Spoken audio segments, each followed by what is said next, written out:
This video is the latest video shot by a Chinese citizen journalist who basically said that China does not allow foreign journalists to come to Xinjiang to investigate the concentration camps.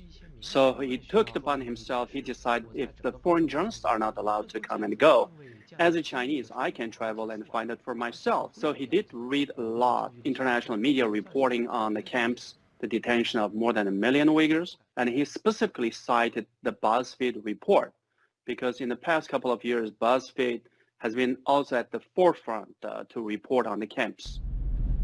He traveled from mainland China to Kumul, to Turfan, to Urumqi, to Korla, these major cities and outskirts of major cities, using the BuzzFeed report as a guide to locate the camps. He was able to find nearly 20 concentration camps throughout his travels. And some of the camps, actually, he found himself that's not on the BuzzFeed report. The reason is the Chinese search engine Baidu actually erased the locations of some of the camps. But still, he was able to travel and go and see them and film them for himself. If the Chinese government finds out what he was doing, he'd be, I'm sure, locked up in one of those concentration camps.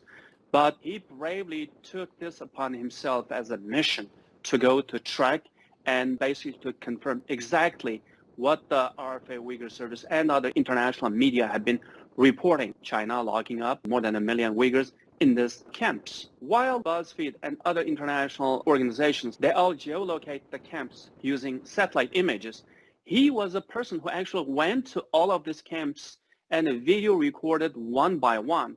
And he was also explaining what it was surroundings nearby. I think that's highly significant.